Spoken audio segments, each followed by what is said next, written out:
My daughter stood in the driveway, hands on her hips, and told me, calmly, coldly, like she'd rehearsed it, that I was no longer welcome in the house I had spent 37 years of my life paying for.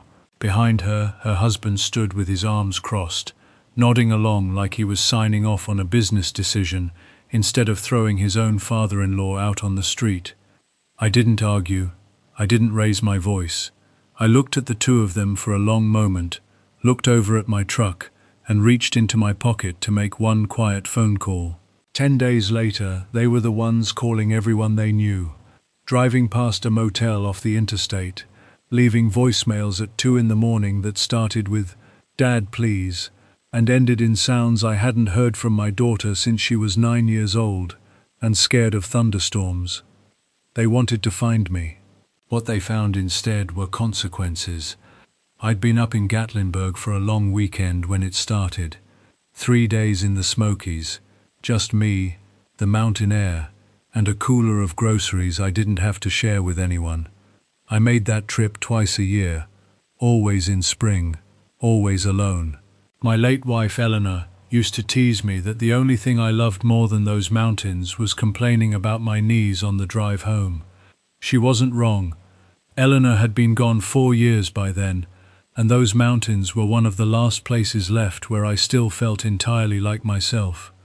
I pulled back into the neighborhood on a Tuesday afternoon. The drive from Tennessee back to Murfreesboro always left my lower back aching, and I wasn't thinking about anything more complicated than a hot shower and a long stretch in the recliner, until I saw the boxes. They were stacked along the edge of the driveway in uneven towers, some sealed with tape, some tipped sideways with the flaps hanging open, like they'd been thrown together in a hurry. 3 black garbage bags leaned against the mailbox post. A lamp I recognized from my own bedroom sat out on the grass, its shade crushed sideways, the bulb missing entirely. I sat in the truck with the engine running for a full minute. My first thought was that something had happened, a burst pipe, a fire, some emergency that had forced my daughter and her husband to pull my things out of the house in a hurry. But there was no water damage on the porch, no smell of smoke. The house looked exactly the way it always had. White siding, green shutters, the azaleas Eleanor had planted along the front walk, just starting to come in pink. I shut off the engine and got out. The boxes told me everything before I even reached them. This wasn't emergency packing.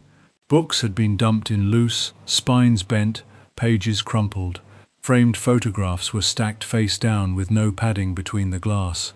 The wooden box where I kept my father's pocket watch and my service medals from 20 years in the National Guard had been shoved into a garbage bag alongside bathroom supplies and a stack of old fishing magazines.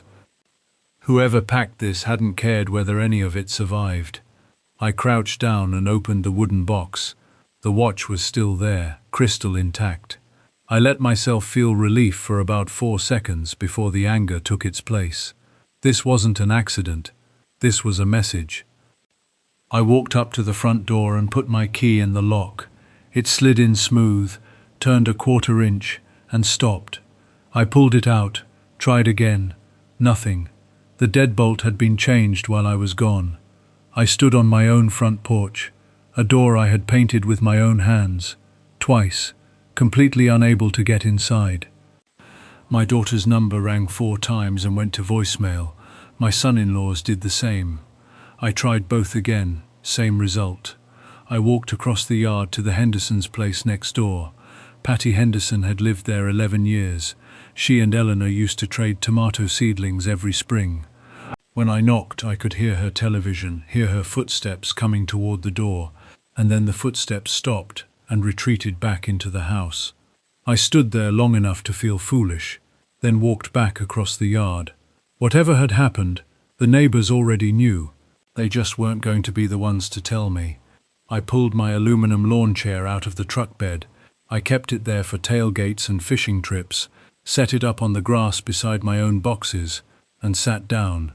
No new messages on my phone.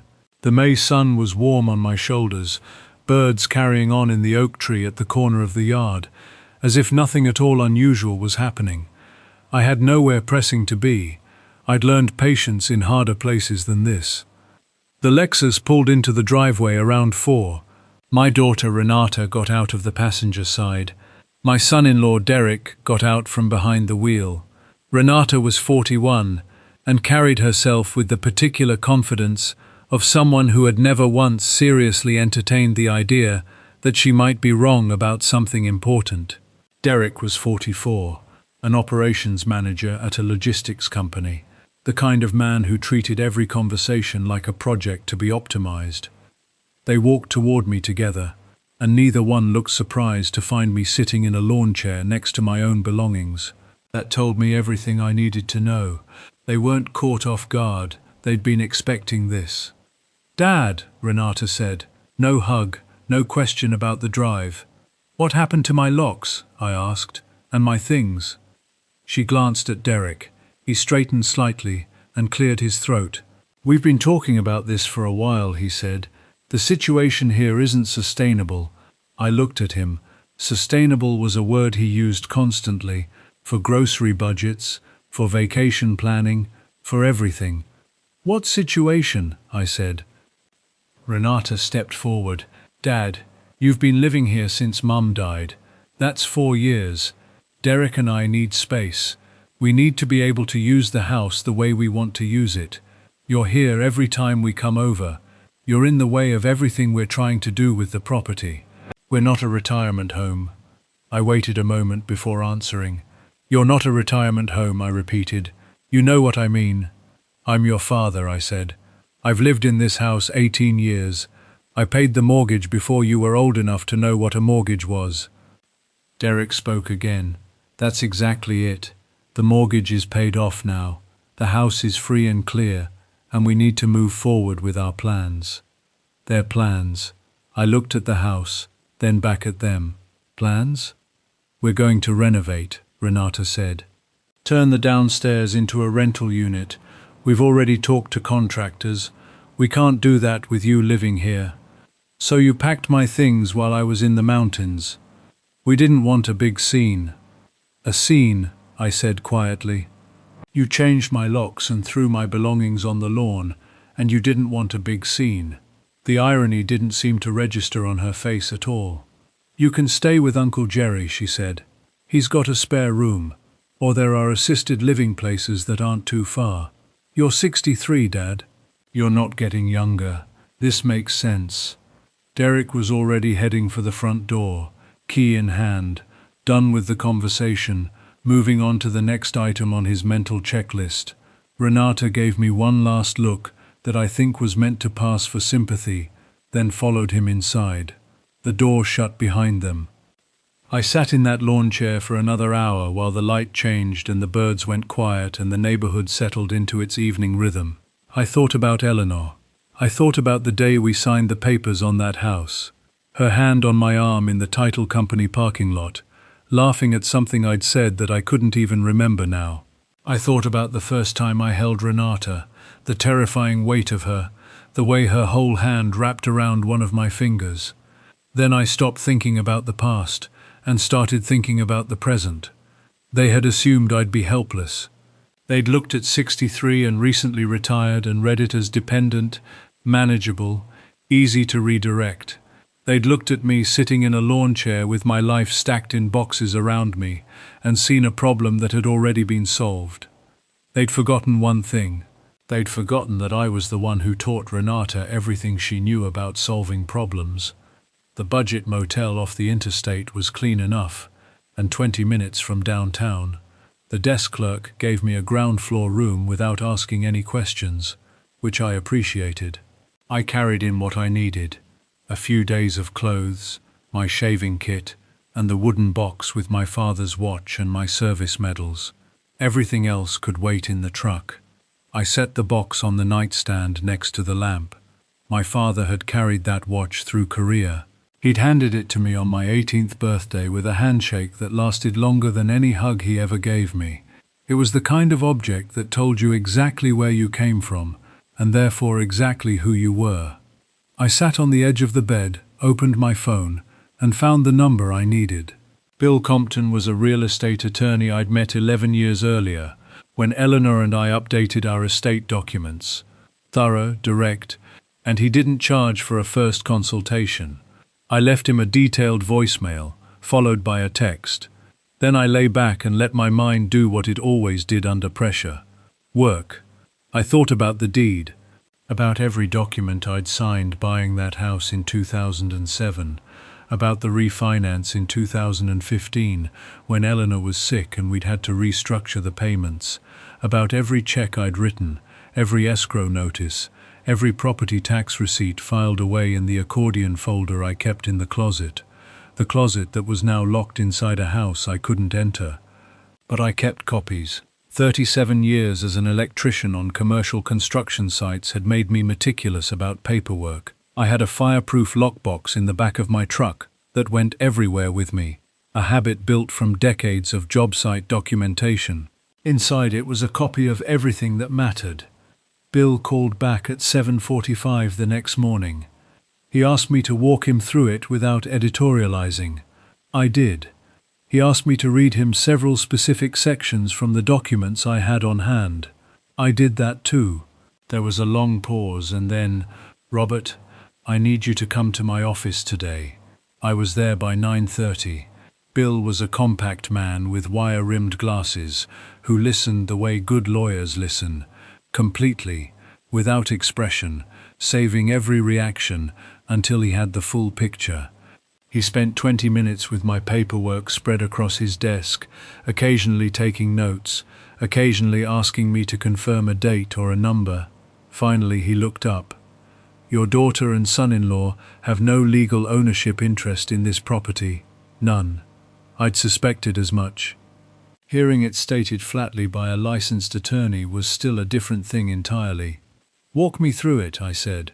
"You bought the home in 2007, in your name and Eleanor's. When Eleanor passed, the deed transferred solely to you under right of survivorship. You made your final mortgage payment 14 months ago. The property tax records list you as sole owner. Renata and Derek have never appeared on the deed, the mortgage, or any financial instrument tied to that property. They've been living there like it belongs to them. Legally, they've been living there as guests, at your discretion. They're occupants with zero ownership rights. If they've changed your locks and kept you from accessing your own property, that's unlawful exclusion of the legal owner. You'd have grounds to bring in law enforcement if you wanted to, and you absolutely have grounds to begin eviction proceedings." I looked out his office window at the traffic moving below. Renata had spent 4 years treating that house like her future inheritance, decorating it, planning renovations, telling people at dinner parties what she and Derek were going to do with the place. She'd been so certain of that future that she'd simply decided to speed it up. It had apparently never once occurred to her to check whose name was actually on the deed. "What are my options?" I asked. "You can demand immediate re-entry as the legal owner. I can have a letter drafted today requiring them to restore your access within 24 hours, or face legal action. You can pursue a formal eviction. You can list the property for sale as sole owner.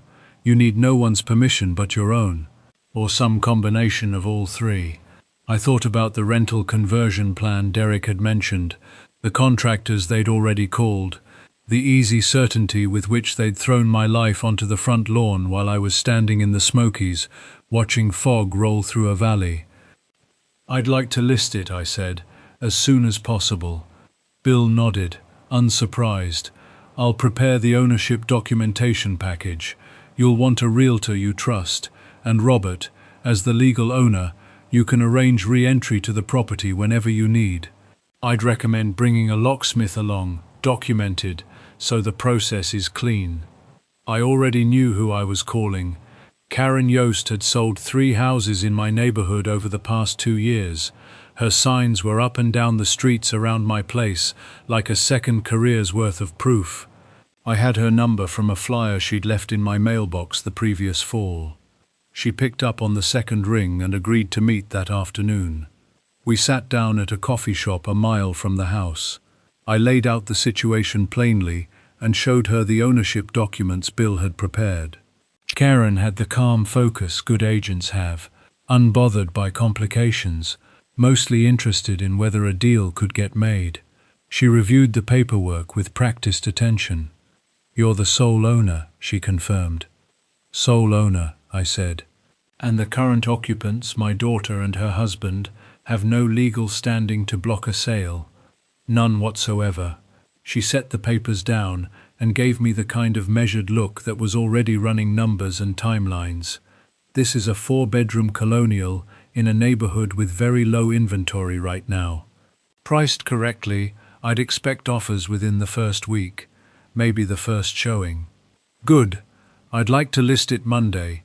I'll need access for photography. As the owner, we can arrange that through a licensed locksmith." She didn't blink. "I'll have the photography crew there Monday at 8. I signed the listing agreement before I'd finished my coffee. The locksmith Bill recommended was fast and professional. He met me at the house Sunday morning with documentation confirming my legal ownership, photographed the lock change for the record, and had the front door open in under 7 minutes. I walked into my own house for the first time in 5 days. Renata and Derek weren't home. Their cars were gone. Inside, everything looked exactly as it always had. My furniture, my photographs on the walls, Eleanor's china cabinet in the dining room, sitting in the exact spot she'd placed it 18 years ago. It was a strange thing, being a stranger in a place that still smelled like home. I spent 2 hours walking room to room, taking inventory, what I'd want to take with me, what could go to an estate sale. I found my accordion folder in the bedroom closet, right where I'd left it. I found Eleanor's jewelry in the bathroom cabinet, untouched, and I found 4 years' worth of small changes Renata and Derek had made without ever asking. Paint colors I hadn't approved, fixtures they'd swapped out, pencil marks on a back bedroom wall where they'd apparently planned to knock it down, renovating my house without once asking me. I took what mattered: the accordion folder, Eleanor's jewelry, 3 boxes of photographs and documents, the spare set of tools I'd built up over decades in the garage. Those weren't getting left behind. I worked steadily, without much feeling, loading the truck with the same methodical attention I'd brought to job sites for 37 years. When I was done, I stood in the driveway and looked at the house one more time. It was a good house. It deserved people who'd actually appreciate it. I drove back to the motel, called Bill to confirm the locksmith paperwork was filed, called Karen to confirm Monday's photography, then turned my phone face down on the nightstand, ordered a pizza, and watched 2 hours of baseball on a motel TV, for the first time in years, without anyone in the next room fighting me for the remote. I extended the motel stay through the following week. Karen messaged me Tuesday morning. Property listed, 47 online views in the first 6 hours, 3 showings already booked. A young family Wednesday afternoon, another couple Thursday morning. She was professionally calm about all of it, which I appreciated. What I hadn't anticipated was how fast Renata would find out. One of the neighborhood Facebook groups posted about the new listing Tuesday evening. By Wednesday morning I had 12 missed calls. By Wednesday night 34. The voicemails started off organized and irritated, Renata's problem-solving voice, and slowly, progressively, turned into something I hadn't heard from her in decades. "Dad, what is this? Call me back immediately." "Dad, there are strangers walking through our house. What are you doing?" "Dad, I talked to a lawyer. They said the deed is in your name. That doesn't make sense. That can't be right. Call me back." "Dad, please. We have nowhere to go." I listened to all of them. I didn't return a single one. Derek left 2 voicemails in the same flat, operational tone he used for everything, though even his voice cracked a little by the second one. He said they'd been caught off guard, said they hadn't fully understood the legal structure, said there'd been a miscommunication. These were the words of a man used to reframing his own failures as process errors. It would have almost been impressive if I hadn't spent 5 days earlier sitting next to 3 garbage bags full of my own belongings. There was no miscommunication. There was a man who watched his wife throw her father's life out onto the lawn and said nothing. Karen called Thursday about the Wednesday family. Pre-approved financing, 10% over asking, flexible on closing, and a letter from the wife describing exactly what she loved about the neighborhood and why she wanted to raise her kids there. Karen had another couple coming Saturday who seemed serious too. She thought a bidding situation was likely. I told her to keep the momentum going and thanked her for the update. By Friday, Renata had escalated from phone calls to showing up in person. I know because the motel's front desk clerk told me a woman matching her description had come in, asking whether a Robert Caulfield was registered. He'd followed protocol and neither confirmed nor denied it. I tipped him $20 and asked him to keep doing exactly that. That evening, I called my brother Jerry in Knoxville. Jerry was 68, with the steady temperament you get from decades in hospital administration. He'd never much cared for Renata's sense of entitlement. He'd mentioned it to me twice in 4 years, always in the careful language of a man who didn't want to insert himself into someone else's family, which made him exactly the right person to call. She called me, he said, before I could even ask. Tuesday, then again Thursday. What'd she say? That you were having some kind of breakdown, that you weren't thinking clearly. That retirement stress had caught up with you, and you were making decisions you'd regret. I let that sit for a second. She told you I was having a breakdown. She was pretty convincing, Jerry said. I've been worried about you. I walked him through the whole sequence, the boxes on the lawn, the lock change, Bill Compton's office, Karen's listing agreement. I read him the ownership documents over the phone. Long silence. Robert, he finally said, she packed your things into garbage bags. She did. Another pause. What do you need from me? Nothing right now. I just wanted you to hear it from me before she calls you again. She's not going to like how this ends. No, he agreed. She isn't. A beat. You sure you're all right? I'm better than I've been in 4 years, I said, and that surprised me a little, hearing myself say it out loud. But it was true. I found a 1-bedroom apartment 15 minutes from where I'd spent the last 18 years, month to month, 2nd floor, a view of a courtyard full of mature oaks. The manager processed my application in 20 minutes and had the keys ready by Friday afternoon. I moved in with whatever fit in the truck, plus a stop at the furniture store for a bed and a small kitchen table. The apartment was smaller than anywhere I'd lived since my 20s. I stood in the middle of the living room that first evening with a cup of coffee, looking at how much space I actually needed versus how much I'd been occupying for years, and realized those two numbers had never been close. Eleanor's photograph went on the mantel. My father's watch went on the nightstand. The accordion folder went in the closet. That was enough. Karen called Saturday afternoon. The second couple had submitted an offer too. 2 competitive bids now, likely a third by Sunday. Comps supported a price $20,000 over what we'd listed. I told her to accept whatever the best offer looked like by end of day Monday. Sunday night brought the call I'd half been expecting. Not Renata this time. Derek, at 9:47, from a number I didn't recognize, probably a borrowed phone since he knew mine had been screening him. His voice was different from anything I'd heard from him before. All that operations manager composure was just gone. He sounded like a man who hadn't slept properly in days and had run clean out of strategies. Robert, he said, I know you don't want to talk to us. I know we don't have any right to ask you for anything. But I need you to understand, we genuinely didn't know about the deed, about the ownership. Renata always thought, that when Eleanor passed, it would eventually come to her, that you were that it was transitional. Transitional, I said. I know how that sounds.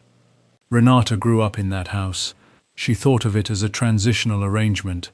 I'm not defending it, I'm trying to explain it. We got ahead of ourselves.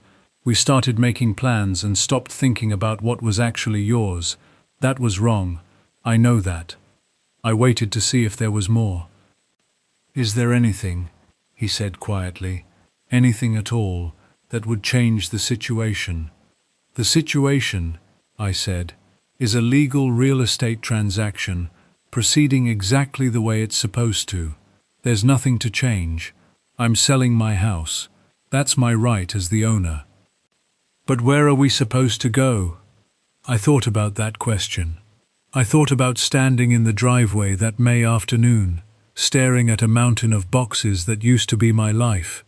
I thought about Patty Henderson's footsteps stopping on the other side of her own front door. I thought about garbage bags and a crushed lampshade and Eleanor's china cabinet, still standing exactly where she'd placed it, because even Renata hadn't quite had the nerve to move that. You're adults, I said. You'll figure something out. I ended the call and sat with the silence for a while. 3 offers came in Monday morning. Karen reviewed them and called me at 11 with her recommendation. The strongest was from a young couple, Marcus and Claire Bruton, both teachers, 1 child, another on the way. They'd been house hunting over a year. Their offer letter described the garden along the front walk, Eleanor's azaleas, and mentioned that Claire had teared up a little seeing them, because her own mother had grown that exact same variety. Eleanor's azaleas, planted by hand, tended for 18 years, still blooming. Tell them yes, I said. Closing was set 3 weeks out, and I spent those weeks in a kind of quiet, productive calm I hadn't felt in years. I bought a used kayak and took it out to Percy Priest Lake whenever the weather cooperated. I repainted the apartment kitchen a warm cream Eleanor would have approved of, something that felt like a home instead of a waiting room. I called Jerry twice for no real reason and stayed on the phone over an hour each time. On the 12th day, I went back to the house one last time. Karen had arranged the visit.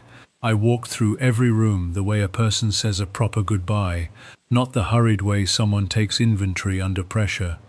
I stood in the kitchen doorway, where Eleanor used to stand every morning for 14 years making coffee, and I let myself feel that fully, without rushing past it. Then I went out to the front yard and spent 20 minutes cutting back the azaleas, clearing out the winter dead growth from around the base of the plants. I wanted them healthy for Claire Bruton. I was loading the pruning shears into the truck when the Lexus turned onto the street. They must have been watching the house or driving by hoping to catch me. Renata got out fast, Derek right behind her, both of them looking like people running on nothing but coffee and worry for 2 straight weeks. Dad? Her voice was raw in a way I hadn't heard since Eleanor's funeral. Please, just talk to us. I set the shears in the truck bed and turned around. She looked older than the last time I'd seen her. The composure that usually held her face together had slipped, and what was underneath was unguarded, younger, honestly more like herself than I'd seen her in years. Closing's Friday, I said. The new family takes possession Monday. You've got until Sunday to have your things out. Dad, we have nowhere to go. We've been staying with one of Derek's co-workers. We've looked at apartments, but the rental market right now, that's a real problem, I said, and I meant it. I know the rental market's rough right now. She blinked, like she'd braced for coldness, or for me to fold, and hadn't planned for a third option. I'm not reversing the sale, I said. That family is buying this house because they love it, and they'll take care of it, and those kids are going to grow up playing in your grandmother's garden. That's how this ends. Derek started to say something. I raised one hand. You two made your decision the day I was standing right there. I nodded toward the driveway, surrounded by garbage bags. You told me I wasn't needed anymore. You told me I wasn't needed anymore. You told me I wasn't needed anymore. You told me I wasn't needed anymore. You told me I wasn't needed anymore. You told me I wasn't needed anymore. You told me I wasn't needed anymore. I've loved you every single day of your life, I said, and I'll love you every day of whatever's left of mine. But love doesn't mean I owe you a house. It doesn't mean you get to throw me out the second I'm inconvenient and then expect me standing by, ready to rescue you the moment you need it. You wanted me out of your life. I respected that. I got out. She was crying now, quietly, without any performance in it, which was the most honest I'd seen her in years. Derek's jaw kept working. He was a man built for systems, and there was no system for this moment. "Find an apartment," I said. "It'll be tight for a while. You'll manage. You're both capable, employed adults, and giving up was never actually on the table for you. Closing's Friday. Be out by Sunday." I got in the truck. In the rearview mirror they were still standing in the driveway, Renata with a hand over her mouth, Derek's arm around her shoulders for just a moment, small, shrinking behind me. Two people who'd just learned something important, at an unusually steep price. I kept driving. Closing at the title company took an hour and 15 minutes. Marcus Bruton shook my hand with both of his at the end and thanked me for how well I'd kept the place up. Claire asked if the azaleas needed anything special going into summer. I told her they mostly just needed to be left alone to do what they were built to do, and she wrote that down in the little notebook she carried in her bag. The check was the largest amount of money I'd ever personally held. 37 years of factory floor wages, redirected into a roof and 4 walls and a garden, now finally coming back around. It didn't feel like a windfall, it felt like a return. I deposited it and called Bill to confirm everything was finalized. "One more thing," he said. "I went back through your estate documents again after we last spoke. That life insurance policy Eleanor set up in 2014. Did you ever revisit the investment component?" I told him I hadn't thought about it in years. "Well, the cash value's been accruing since the original policy date. At current rates, you're looking at a supplemental account sitting around $82,000. You'd want to talk to a financial advisor, but that's a real asset you might not have fully accounted for." I sat with that for a moment. Eleanor had set that policy up back when money was tight, quietly worrying about what would happen to me down the line. She'd spent years methodically building something for me to land on, hoping the day she built it for would never actually come. It came. I told her photo on the nightstand that night, but I landed just fine. I left Murfreesboro on a Tuesday morning in early June. The truck was loaded with everything that mattered, which turned out to be less than I expected, and more than enough. I'd already signed a lease on a small rental outside Asheville, a covered porch facing east, a creek along the property line you could hear from the kitchen window every morning. Eleanor and I had visited Asheville twice, years ago. She'd always talked about retiring there. We kept saying, "Next year," and next year kept sliding forward until, eventually, it just stopped coming at all. Next year was now. The drive through the mountains took about 4 hours. I stopped once at an overlook outside Bristol and stood at the railing in the warm June morning, watching the ridgelines fade into each other, blue into blue, all the way to the horizon. Down in the valley, other people's houses, other people's ordinary lives, azaleas in somebody's yard. A school bus stopped at the end of a gravel road, the whole quiet architecture of lives just being lived, without any drama, without anything collapsing. I'd lived 63 years. I'd built things and buried things and been taken for granted by someone I'd given absolutely everything to. And then I'd sat down in a lawn chair next to a pile of garbage bags, made one phone call, and rewrote the ending of the story I thought I was already living inside of. My phone buzzed. Renata. I let it ring through to voicemail and kept my eyes on the mountains. It rang again, a third time, then a text. "We found an apartment. Move-in is July 1st. Thought you should know." I read it twice, then I typed back, "Good, make it a home." I slipped the phone into my pocket and stood at that railing until a tour bus pulled in and broke the quiet with its brakes hissing open. Then I climbed back into the truck and kept driving toward the mountains. Sometimes the kindest thing you can teach the people who love you is that you are not something to be discarded. Sometimes that lesson lands quietly, and they never fully understand it, and sometimes it has to be taught the hard way, the only way certain people are built to actually learn, and all you can do is watch them write it down with shaking hands and hope it stays with them. Renata and Derek would find their footing eventually. They were capable people who had simply never once been asked to face real consequences, and honestly, that was on me as much as anyone. I'd made things too easy, for too long. The house outside Asheville smelled like cedar and old wood, and creek water the moment I opened the door. Late afternoon light came in through the east-facing windows and laid soft rectangles across the floor. I set Eleanor's photograph on the windowsill, where the morning light would find it first. My father's watch went on the nightstand. I ran water through the coffee maker twice before I let myself make an actual cup. Then I stood out on the porch in the long June evening, listening to the creek, drinking my coffee slow, in absolutely no hurry to be anywhere else at all.